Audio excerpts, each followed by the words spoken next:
हमारे एपिसोड की स्टार्टिंग होती है जहाँ पे गैब्रियल कैसल को बोलता है, तुम किस योजना की बात कर रहे हो भाई? जवाब देने से पहले ध्यान से सोच लो। और तभी कैसल बोलता है गैब्रियल से, ट्राइड के साथ तुम्हारी बढ़ती नजदीकियाँ और क्या चल रहा है? और तभी डेविना उन्हें देख के मन ही मन सोचती है, इन दोनों के बीच तनाव बिल्कुल भी फ्रेंडली नहीं है, बाकी लोग भी जल्दी ही नोटिस कर लेंगे। और तभी दूसरी ओर से दाब्रतवा की याकोवलेना लेडी इधर आ रही होती हैं और उसे देख के डेविना मन ही मन कहती है वो इधर आ रही है, और वो खांसती है जिससे कि वो दोनों सतर्क हो जाएं और उन्हें बोलती है कि वो आ रही हैं। और तभी गैब्रियल देखता है कि याकोवलेना उसकी तरफ आ रही हैं। गैब्रियल उसकी तरफ जाता है और कहता है, मैडम आप बहुत अच्छी दिख रही हैं। याकोवलेना कहती है, मुझ बूढ़ी औरत से झूठ मत बोलो, तुम्हें मुझे बता देना चाहिए था कि तुम्हारा शोक का समय ख़त्म हो गया है गैब्रियल। ये बात वो उसकी मरी हुई बीवी के लिए बोल रही होती है और वो गैब्रियल की चुटकी लेते हुए डेविना की ओर देखती है टेढ़ी नज़र से। उसको ऐसे देखते हुए डेविना भी घबरा जाती है, मन ही मन कहती है क्या उसका मतलब वो तो नहीं था। गैब्रियल भी घबरा जाता है, उससे बोलता है मुझे क्षमा करना। और याकोवलेना हंसते हुए उसके छड़ी पैर में मारती है और कहती है, मेरी दो पोतियां हैं जिनका रंग रूप और व्यक्तित्व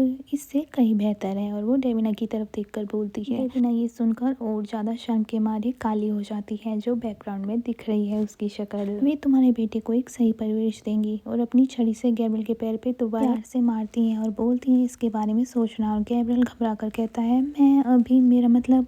और याकोवलेना एक चमकती हुई आंखों से देखती है उसे, मुस्कान के साथ बोलती है, सोच लेना अभी एक मंत्री को मुझे जाल में फंसाने जाना है। और दाब्रतवा की लेडी याकोवलेना वहाँ से चली जाती है। सब सुनकर कैसल चुटकी लेते हुए गैब्रियल की बोलता है, आज रात दादी चक्कर लगाने वाली है। रूसी लोग रिवर्स लॉन्ड्रिंग मतलब उल्टे धन शोधन में माहिर होते हैं। और गैब्रियल ये सोचकर अपने चश्मे को छूता है और बोलता है, कैसल से हमें अच्छी तरह पता है। डेविना दूसरी ओर दाब्रतवा की लेडी को देखती है कि वो एक मंत्री से मिल रही होती है और मन ही मन कहती है, दाब्रतवा उस पैसे को हड़प लेती है जो टैक्स जैसे वैध उद्देश्यों के लिए होता है और उसे अपराधी दुनिया के अंधेरे गलियारों में गायब कर देती है, मतलब अंडरग्राउंड कर देती है।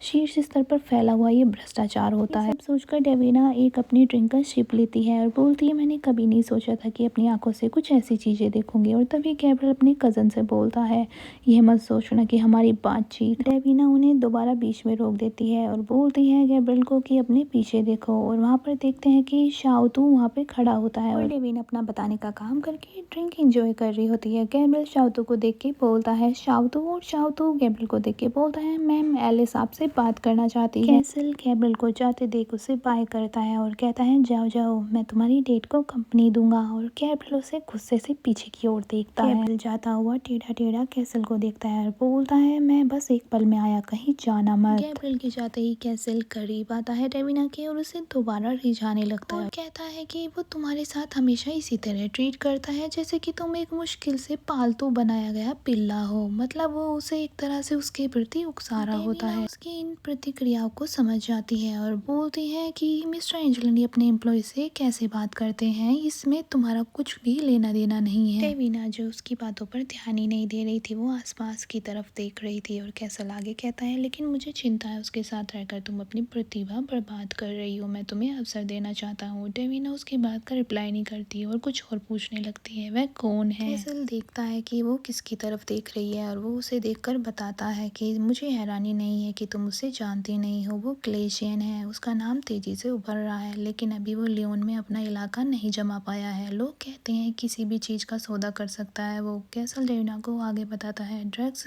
इंसानों की तस्करी, ऐसे धंधे जिनसे पुरानी और प्रतिष्ठित खानदान अपनी नाक सुकेड़ते हैं। दूसरी ओर वह आदमी उन्हें देख लेता है कि वो उसके बारे में बातें कर रहे हैं और वो उन्हें घूरता है। तो इस तरह जंगली की तरह घूरता देख वो दोनों डर जाते हैं और कैसल कहता है कि वो इसी तरफ आ रहा है और कैसल जाने लगता है। डेविना तब भी उसी आदमी को देख रही होती है और वो पीछे की तरफ देखती है और बोलती है, कैसल तुम कहाँ जा रहे हो। कैसल उधर से भाग रहा होता है, उसके पसीने छूट रहे होते हैं। ग्लेशियन का माफिया डेविना के पास आता है और उससे इंट्रोड्यूस करता है। वो डेविना से हाथ मिलाता है और बोलता है, मैं ब्रेक्सियो हूँ। डेविना अपना नाम बताती है उसे, मैं डेविना हूँ। और वो, तुम एंजेलिनी अंडर बोस के साथ आई हो। ये सुनकर डेविना उससे बोलती है, हाँ जी मैं उन्हीं के साथ आई हूँ। ये देखकर गैब्रियल दूर से ही उन्हें घूर रहा होता है। और ब्रेक्सियो आगे बोलता है, आज मिस्टर एंजेलिनी यहाँ पर इन्वाइटेड भी नहीं है और हर कोई जानता है कि वो यहाँ लेविग्ने पर दबाव डालने आए हैं, जहाँ उसे सबसे ज्यादा फर्क पड़ता है। और फिर आगे बताता है, मुझे मैडम को इस तरह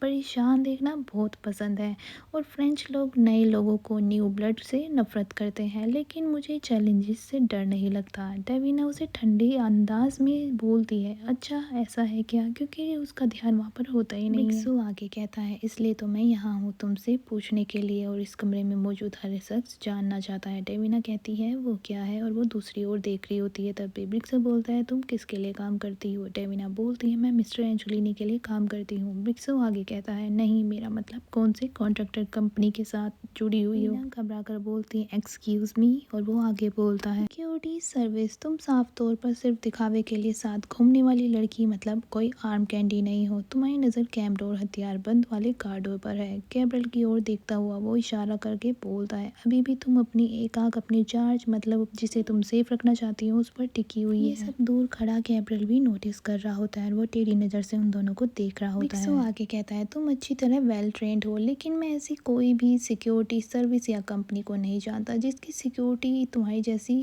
ब्यूटीफुल और शातिर दिखती हो। वो उस पर लाइन भी मार रहा होता है साथ में, और डेविन आगे घबरा कर बोलती है, मैं। और तभी गैब्रियल पीछे से आ जाता है और बिक्सो के कंधे पर हाथ रखता है। बिक्सो को टेढ़ी नज़र से देखता है और बोलता है, वो केवल एक ही है। यहाँ पर वो उसकी साइड लेता है और उसकी तारीफ भी कर रहा होता है। बिक्सो गैब्रियल की ओर मुड़ता है और बोलता है, बिल्कुल होगी, वह खुद को इस तरह संभालती जो है, वह इतनी चीज़ों के लिए ही पैदा हुई है। उसे देख कर ही लगता है, क्या आपको नहीं लगता। और इस बात को बोलकर डेविना को दोनों देखने लगते हैं और ये देखकर डेविना घबरा जाती है। दोबारा डेविना को देखकर बोलता है, ऐसी मिमिक मतलब नकल करना आसान नहीं है। और ये सुनकर डेविना का दिमाग खराब हो जाता है और मन ही मन कहती है, प्लीज सब्जेक्ट चेंज करो। तभी ब्रिक्सो गैब्रियल से पूछता है, सच सच बताइए, क्या ये आपकी न्यू कॉन्सोर्ट, मतलब आपकी बेटर हाफ है। गैब्रियल उसे देखता है और दूसरी ओर से आवाज आती है, ये इसकी नैनी है, बच्चों की देखभाल करती है। और हम दूसरी तरफ देखते हैं लेविग्नी मैडम, मतलब लुइस की मदर उधर से आ रही होती है और एंजेलिनी से पूछती है, एंजेलिनी तुम यहाँ क्या कर रहे हो। सब उसे देखते हैं और गैब्रियल कहता है, बस कला का आनंद ले रहा हूँ। तभी लेविग्नी गुस्से में चिड़चिड़ाती उसके पास आती है और बोलती है, मेरे साथ खेल मत खेलो। गैब्रियल कहता है, क्या ये धमकी है। लेविग्नी गुस्से में कहती है, क्या तुम मेरे ऑपरेशन का भांडाफोड़ करने वाले हो। गैब्रियल उससे पूछता है, मैं ऐसा क्यों करूंगा, और फिर शांति से कहता है, मुझे यकीन है कि तुमने अपनी तरफ से पूरी तैयारी कर रखी होगी। गुमनाम कॉन्ट्रैक्टर या फर्जी कंपनियां और उनके बीच कुछ असली खरीदार, सही कहा ना। लेविग्नी चिढ़ जाती है ये सुनकर और बोलती है, तुम्हें मुझसे चाहिए क्या। गैब्रियल कहता है, ये छोटा सा शहर है, मुझे बस लगता है कि हमें आपस में मिलजुल कर रहना चाहिए। वैसे भी मिक्की लुइस को बहुत याद करता है। ये सुनकर लेविग्नी दूसरी ओर देखती है और कहती है, हाँ तुम्हारा वो छोटा क्लोन मतलब मिक्की ही इकलौती चीज है जिसके बारे में लुइस बात करता है। गैब्रियल मुस्कुराहट के साथ कहता है, भले ही कुछ भी हो, बच्चे ही भविष्य है ना। यकीनन उसके खातिर तो हम दोस्त बन ही सकते हैं। ये सुनकर लेविग्नी एक सामान्य लहजे में कहती है, तो उस इन्विटेशन का इंतजार करते हैं। और गैब्रियल भी उसी अंदाज में कहता है, मुझे उसका इंतजार रहेगा। लेविग्नी वहाँ से चली जाती है और ब्रिक्सो पीछे से आता है और गैब्रियल की तरफ देख के कहता है, ये वैसा तमाशा नहीं है जिसका मैंने उम्मीद की थी। और गैब्रियल उसकी ओर देखकर कहता है, मैं यहाँ तुम्हारी खातिर लेविग्नी को नीचा दिखाने नहीं आया हूँ। ब्रिक्सो ये सुनकर कहता है कि मैं अपना गंदा काम खुद कर सकता हूँ, इसकी गारंटी है। और वो एओस बोलता है डेविना की ओर देखकर और चेयर्स करके अपनी ड्रिंक ऊपर करता है और अलविदा करके वो चला जाता है। और दूसरी ओर गैब्रियल डेविना को बालकनी में लेके जाता है और उससे बोलता है, चलो थोड़ी हवा ले लेते हैं।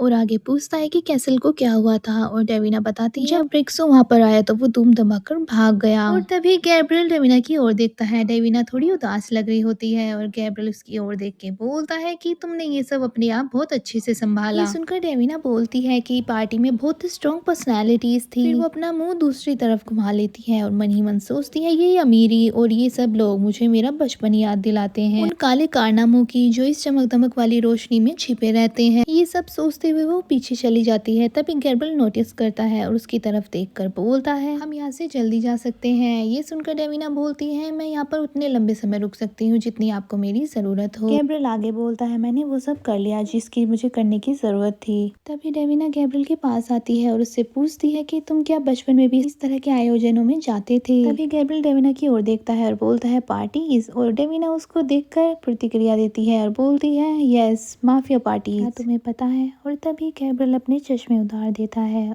गैब्रियल आगे बताता है, मैं हमेशा से जानता था मेरे पिता किस तरह के इंसान थे, शायद मैं उन्हें अपना आइडल भी मानता था। क्या तुम यही जानना चाहती थी। ये सुनकर डेविना अपना फेस दूसरी ओर कर लेती है और घबरा कर बोलती है, मैं बस ये सोच रही थी ये सब आगे कैसे बढ़ा। मिकी के कंपैरिजन में गैब्रियल आगे अपनी गहरी सच्चाई बताता है और बोलता है कि हालांकि उसके परिवार ने उसे पूरी सच्चाई से दूर नहीं रखा था, फिर भी जो वॉयलेंस हुआ करती थी वो सब वो नहीं जानता था और उसे तुरंत ये सब चीजें नहीं दिखाई गई थी। आखिरकार ये सब मेरे सामने आया तो ये बहुत ही प्लानिंग ध्यान से की गई थी। सुन के डेविना चौंक के बोलती है, क्या मतलब ये प्लान किया गया था। ये सब बताते हुए गैब्रियल निराश लग रहा होता है और बताता है, मुझे ये सब चीजें थोड़ी थोड़ी दिखाई गई थी ताकि मैं डर ना जाऊं। मेरे पिता और चाचा इस बात का पूरा ध्यान रखते थे कि मेरे बालिक होने तक सब कुछ कंट्रोल में रहे। ये सुनकर डेविना बोलती है, तो उन्होंने तुम्हें एहसास दिलाया कि तुम्हें हराया नहीं जा सकता। ये सुन के फिर गैब्रियल बोलता है, जब तक कि मैं वैसा नहीं रहा। ये सुनकर डेविना उदास होकर बोलती है, मुझे लगता है कि सभी माता पिता ये नियंत्रित करना चाहते हैं कि उनके बच्चे कितने जल्दी बढ़े और किस तरह से।